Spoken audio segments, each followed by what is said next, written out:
evening, everybody, and welcome to another episode of the Stampeding Dogs, and welcome to Draft Week, everybody. Exciting times, exciting times. Draft starts on Thursday at 8. So welcome my co-host JR. How you doing, JR? What's up, bro? Uh, I'm doing all right. Just chilling. It looks like you just woke up from another nap. I am jealous of you. Maybe I did. Maybe I didn't. Well, with that being said, I mean, we do have a guest today, 2 days before the draft, and a lot of you know him. And for people who don't, I want to welcome on the show my brother Will. Will, welcome on Stampeding Dogs. How you doing, bud? I'm doing pretty good. About yourself? Doing all right. So, we brought William on today because we're going to talk a little bit baseball because this is something me and him have been kind of going back and forth on, and then talk a little bit about football as well. JR and I have our mock drafts, and Will did not do one, but I know he's going to criticize and kind of put his 2 cents in. So I'm kind of excited. So, again, everybody, welcome back. If you haven't, like the Facebook page, it's at Stampeding Dogs, and then Twitter, Dogs Stampeding. And Jared, I'm never going to get this right. On YouTube, is it Stampeding Dogs? Yes. Yep. Cool. So You we got are on YouTube, everybody. So, with that being said, let's go into it. Last time we talked, Jared, was exactly a week ago. Well, I don't know if you heard that episode or not. Yeah, I listened to it today at work, but Byron Buxton just hit a home run in the top of the eighth. We are now down 5-4. Well, that's just fabulous. So we're gonna pick up where we left off, JR, and we're gonna throw some questions at Will here in a few minutes. Is last time we talked, the Indians were losing to the White Sox, and they ended up losing that game 8-5, and then their final game that got postponed due to weather, and then we kind of took another chin with New York. And I think will kind of relate because we were kind of talking about it last night.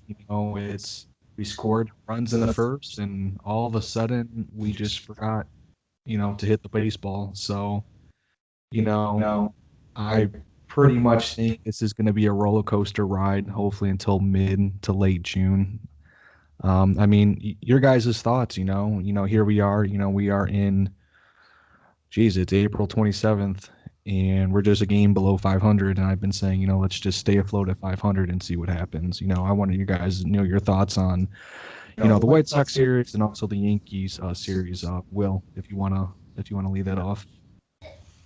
Well, yeah. Having YouTube TV, I'm not able to watch many of the games, but I get updates on my phone. It's April. It's early. This lineup's not going to look the same come June, July, August. So there's growing pains here. We just got to get through them and see where we're at the end of the season. I think we'll still be competitive. I think we can still compete for the division. We have the pitching, the bullpen to do it. We just got to let the guys who are up work their way out, let these younger guys come in. And I think if we're competitive around the deadline, we're going to go ahead and make a trade and try to bring someone in. We usually do. I don't see why this year would be any different. We're not going to make a big splash with the trade, but we'll get a bat or two into the lineup. There's a few things to be excited about with our lineup right now. Luplo's playing ridiculous after winning this starting. My bad, my phone just dropped. But after splitting the starting center field position with Ben Gamble, he's been playing out of his mind. Franmil Reyes is starting to look like the guy that we traded for. He's hitting the ball well. Josh Naylor hits the ball hard. You just got to iron that out. Those hits will start to drop. As the weather goes up, the ball will travel farther, and we still have Jose Ramirez. Jose's going to be Jose. Jose. home run pitch, bro. Exactly. Yeah, I mean, he will hit it right on the head. We said in our predictions that we'd probably be a 500 team. And so far we've looked like it. Our pitching has been decent for the most part from what I've seen, stat wise. I also don't get to watch many of the games either. Um, but we we we compete, and that's what I want this. That's what I want to see from this team. um, and I am excited. Baseball was my favorite sport growing up, and I hate seeing my team struggle, so it is a little rough, but we'll see where it goes from here. Yeah, I just think, for me personally, it's kind of, and well, we kind of talked about this today. We've, the past 5, 6 years, we had the lineup and obviously the pen and the rotation, and it's kind of been a long time since we've seen an offense, kind of just look stagnant, you know. I pretty much agree. You know, until it gets warm and we start seeing the ball kind of go a little further. Another thing I kind of want to hit at is this: why is Jake Bauer still on this team? I understand he's out of options and everything, but I would like to see Bobby Bradley up. It's very simple. He is out of options. He's only 25 years old, so you can still consider him as a prospect in this league. Bobby Bradley, I believe, is also 25 years old. So we're gonna give the guy that's out of options the shot. It's only been a month and about a week or two, so I see him around mid-May. If he doesn't turn it around, he'll be off the team, and we'll have Bobby Bradley starting at first base. Yeah, and that's what I would like to see. And Luplo, it's kind of funny. He hits left-handers extremely well. Hopefully, it's he kind of does it with right-handers pitchers too. But it's nice having he did walk us off last night. It's just looking at this team and seeing how young they are. I'm pretty sure I read somewhere that we are the youngest team. I'm pretty sure I saw that. So it's going to be some growing pains, a lot of roller coaster rides. It's been a long time since I've seen an Indians offense like that. We kind of got accustomed to it to see it in the playoffs. I mean, we've seen it in the playoffs where it's just really stagnant, and our top guys didn't hit. So I don't know where we go from here. I'm kind of hoping we are competitive. We kind of just stay afloat. We just a few more days out of April, and as history repeats itself here as Cleveland Indians, in the fans, when summer hits is when we start rolling. So I thought, my biggest thing is stay afloat. We'll see where we go, come end of May and go from there. You know, with all that being said, Will, I know you kind of say, we could kind of compete for the division. What's your worst case scenario for that? Uh, well, touching back on we haven't been able to hit in the playoffs. I personally think that we won the Francisco Lindor trade. He got a ton of money. He's not producing. I think the young shortstop we got for him has more home runs than him right now. So I personally feel like as of right now, it's a win. Frankie's a big name. Big names draw the crowds, but he's not producing. He doesn't produce in the playoffs. I love him. He's my favorite player, but I think we won that trade. Worst case scenario for the Indians for me would be fourth place. I don't see us finishing in fourth. I can see us finishing in third, maybe. But I think that our team is stronger. Our bullpen and our starting lineup is deeper than the Twins. I think we'll finish in second or first. It all depends on how well the White Sox do. Now, JR, I already asked you this question regarding pretty much of lost my train of thought. Oh my gosh. Like surprising team that's kind of really stunk. Kind of surprising. Will, is Yeah. there a team that you feel like that there is a team you're like, wow, you guys are starting off extremely slow. It's kind of surprising.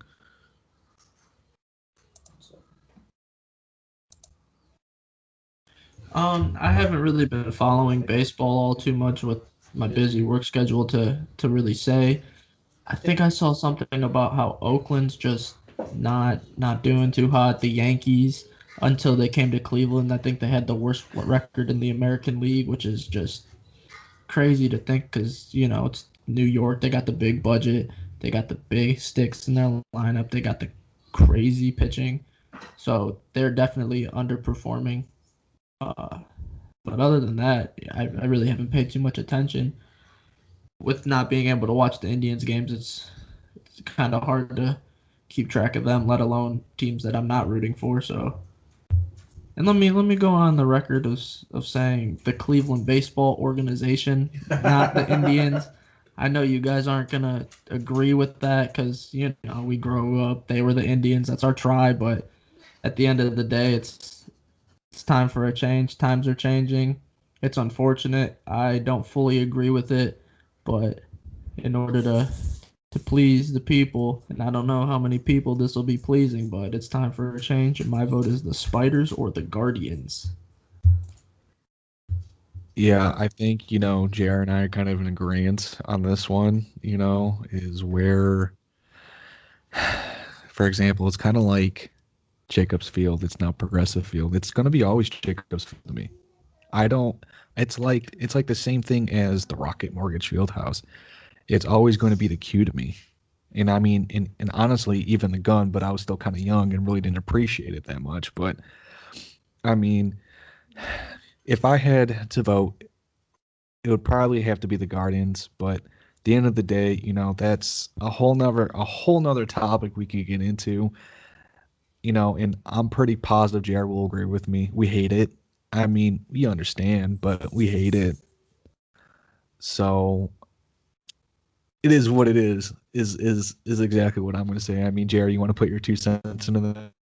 I mean, yeah, it sucks. And uh, one of the biggest things that bugged me was uh, Dolan selling out last year for the All Star game, getting rid of Chief Wahoo just so they would have the All Star game here. I mean, like, I understand they want to move on from it, but it's whatever. I mean, my vote goes to Guardians only because I hate spiders personally. Uh, but JR, you say that they sold out to bring in the All-Star game, which is understandable, but at the end of the day, the biggest thing with the Dolans is the money. oh yeah, I Who know. what's gonna bring the fans into the seats, and I couldn't think of a bigger thing in baseball than maybe the World Series to do that other than the All-Star game. Now, I can see why it's a sellout because we did have the All-Star game, and instead of going out and trying to make the roster better, we cut it down to one of the smallest budgets in all of baseball. That's the only thing that I could see it being kind of considered a sellout for is for that reason and that reason alone. But I see where you're coming from. It's we grew up with it, man. It's unfortunate. The Chiefs gone, the Indians, they're not going to be here for what? It's just our last season. Yeah, so as it's unfortunate, it really is. We all grew up loving the Indians, and now we're gonna have to take that love and try and morph it into a different team with a different team name with two maybe big stars on the team to try and fall in love with the new name. I don't know, man. They're just not. I don't think they're going about it the right way. But like I said, it has to be done. No, yeah. Yeah. Go ahead, buddy. Yeah, just by selling out, I mean, like, they did it for the money. They wanted the All-Star game here to bring in the money. And so they were like, all right, we're going to get all this money from all these teams and fans, and you want us to get rid of our logo? Okay, we'll do it. That's all I mean by selling out. They were making a smart business decision for them, which I understand. I would totally do that too. I mean, if I want Well, if I want the here's the money, thing, and I'm sorry to cut you off. Here's the biggest thing, and this is before we move on, to another question that we kind of wrapped this with a conversation is this: everyone wants to, the Dolans want to make money, Dolans want to make money, but yet, and as I said previously before, is this: I understand why they had to cut payroll. I get that. But you're not going to put all these fans that you want to by making these ludicrous decisions. And it's not like, because our pitching can get us there, but at least give us, a couple decent bats to work with. And this off season was it felt like a slap in the face. I was fine with Francisco Lindor leaving. You know, absolutely love the guy as a player. I think I was more sad about Cookie than anything. So, but to me, Dolans are trying to penny pinch any way they possibly can. Which after last year with COVID, I'm more understanding to a point. But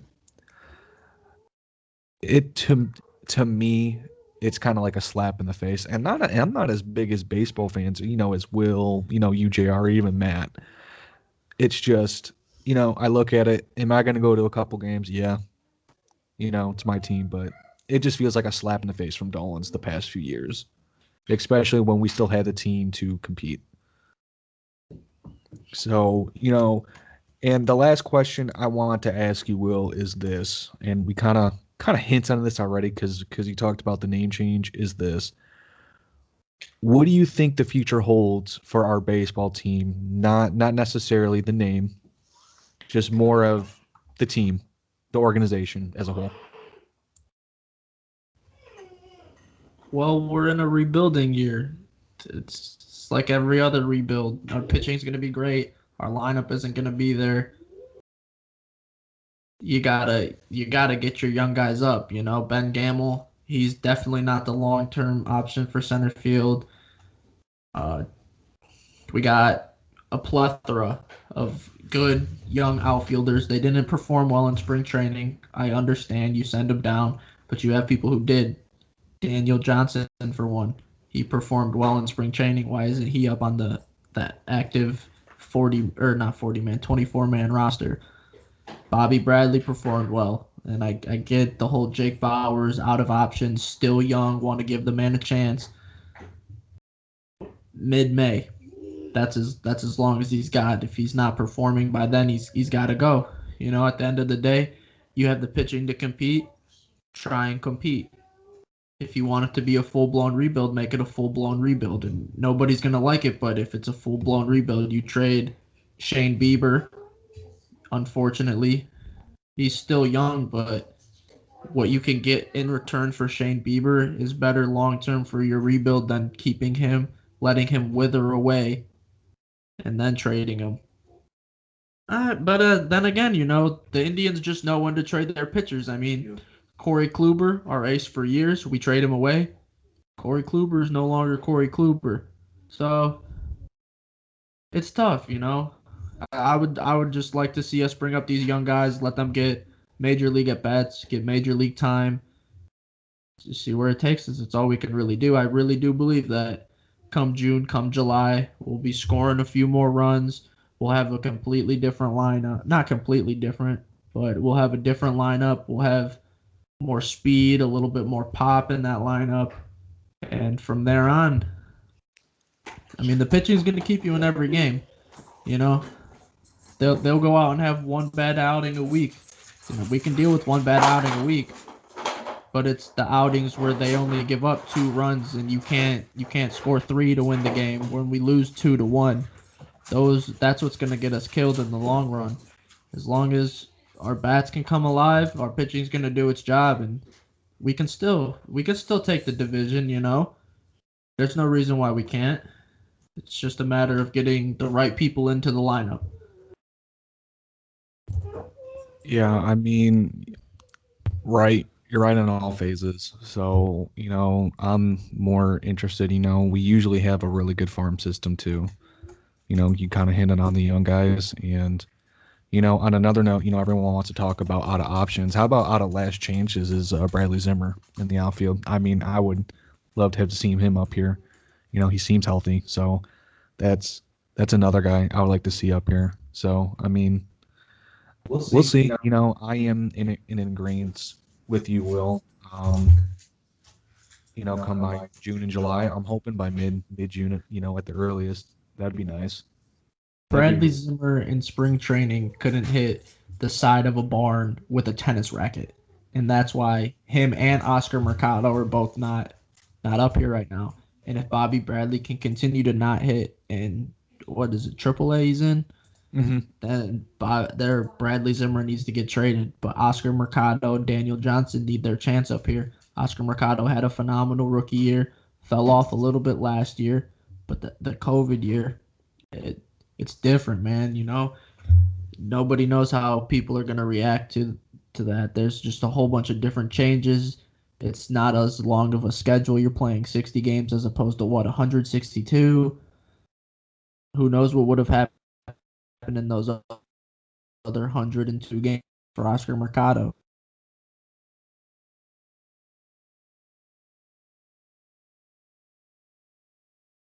He could Bobby Bradley. There's one guy down in who I'm scratching my head with, and that would be Nolan Jones. He's at third base. Are you going to keep him at third base? And if you're going to keep him at third base, what does that mean for Jose Ramirez? Are we trading Jose to keep Nolan Jones at third base, or are we going to wind up trading Nolan Jones to get somebody to help our team now? There's a lot of pieces that will fall into place here in the coming weeks and months, and I'm excited to see how it all unravels. Yeah, I think we can all agree that, I think regardless of the outcome, I mean, we're still going to support him. So, I mean, we all may differ, on who we want up here and up and down and sideways, whatever. So, I mean, but I think at the end of the day, we all want what's best for the team. So, it's just whether of when it's going to happen per se. So, we'll see. I mean, it's still young. We're in late April. So, Jared, I mean, do you have any closing thoughts? No, not really. I would like to see Bobby Bradley start becoming what we expected him to be, what his potential can be. I would like to see him improve, and Zimmer and Mercado are both solid players. Um, and it's a shame to see them struggling right now in the minors. Um, hopefully they can find their swing, um, and they can be an asset to this team moving forward. Um, and if not, like Will said, might have to get rid of some pieces and See you. bring some younger guys in. Yeah, and for everybody who's going to be watching this, if you hear like an absolute train running back and forth, that would be my husky. So he's he's something else. So I'm curious to see what the tribe does.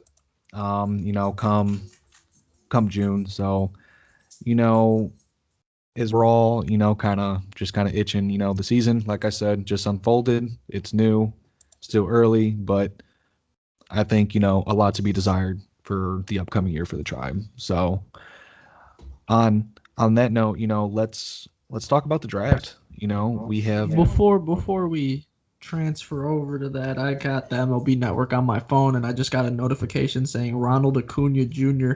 just hit a baseball 481 feet, and I am at a loss for words. That is one phenomenal player. You guys were talking about MVPs and Cy Youngs last year, and I was very disappointed to not hear his name in the mix for either one of you. And you went over Matt's picks, and he didn't mention him either.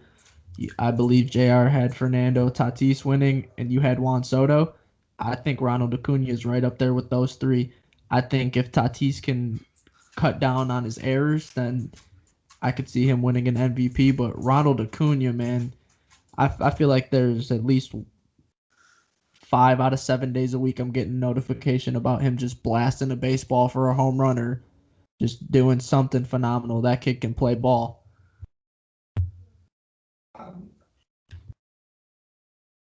I'm actually pretty sure. I think I had Acuna like 2-3 in that. So, I mean, not to take away anything from him. I honestly just think that for me, and Soto's been hurt too. So, I mean, he has a shoulder strain. So I don't know when he's coming back per se, but Acuna was on top of my list. So,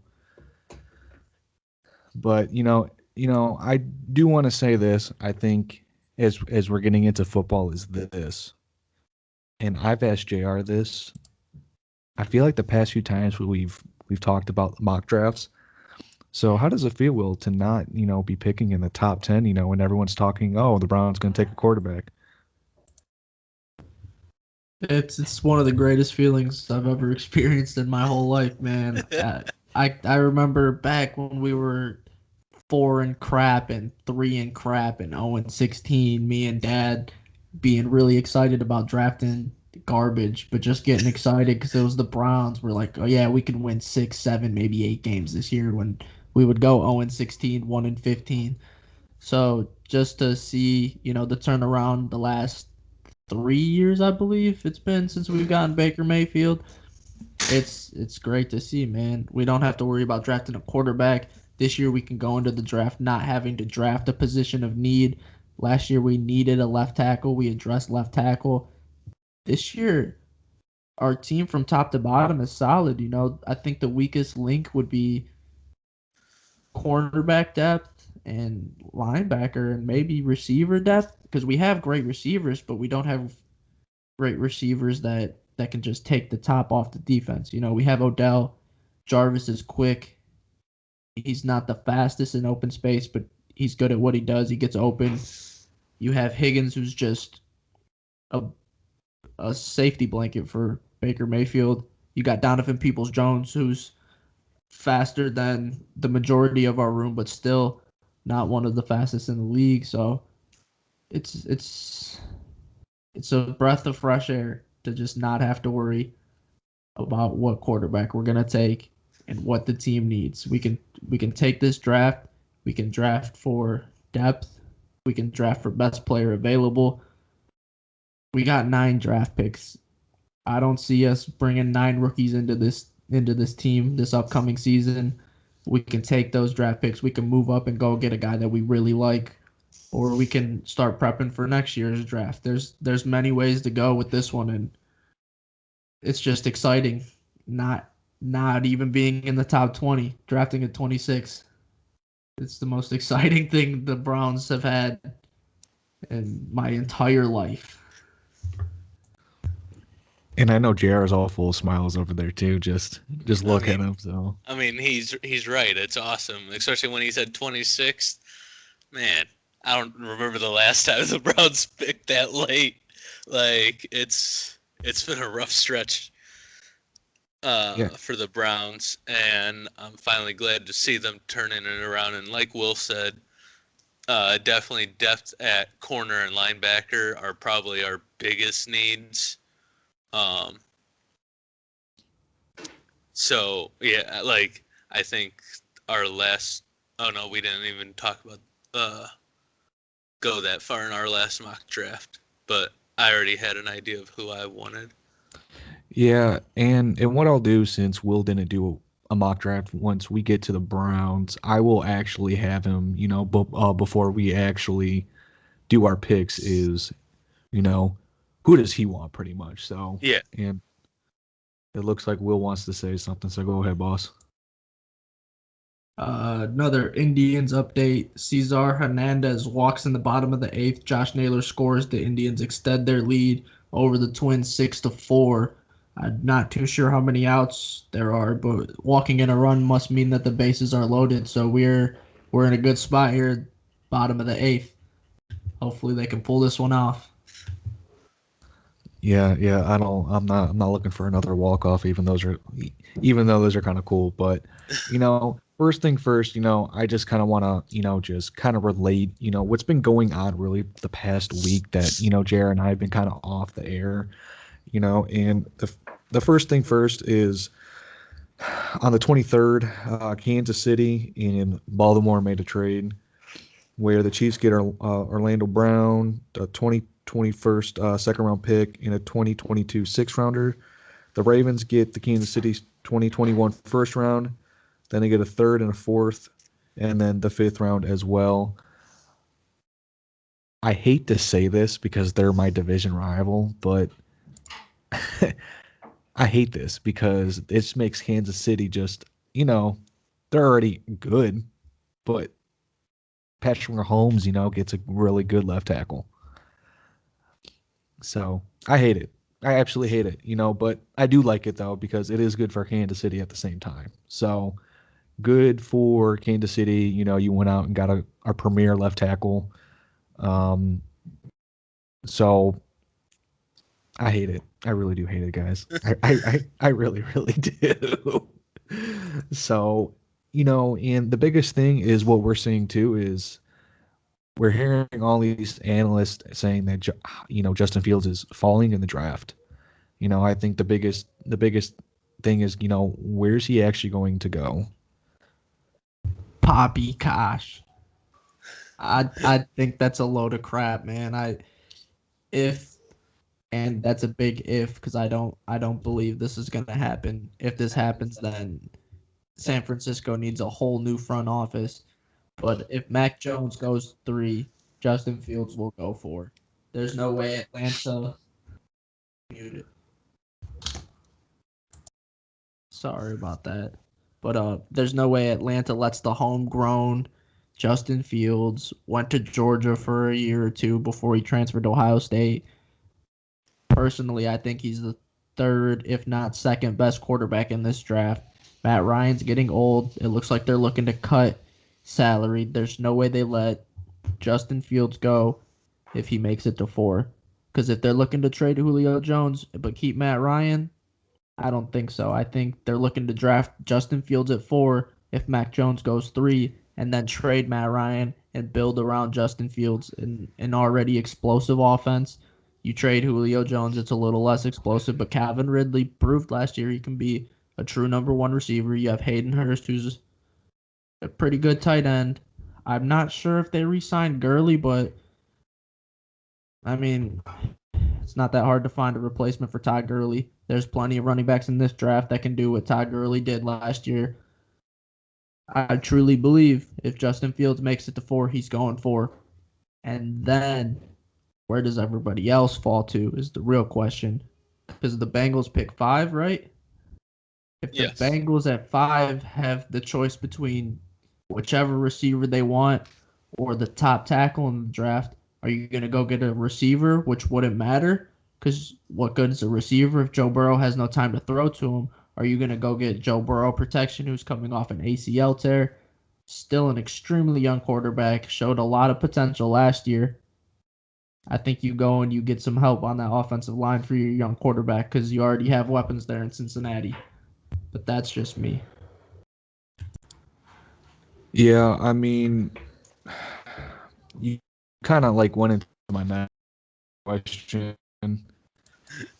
What's kind of thinking on this, and I guess the way I look at this, and what Kyle Shanahan is saying. He's saying I feel good about five guys at 3. I mean, obviously, for me personally, I only see 4. I'm not a big fan of Mac Jones. I think he is good because of his environment down in Alabama. Good offensive line, good running back, good wide receivers. I mean, I no wonder why he could get the ball out so quickly. So that's my thing on Mac Jones. Personally, I kind of went back and forth with him in 3 because what I would do is they want a guy like that, then go get Trey Lance so he could sit behind Garoppolo for a year then, and then he can learn.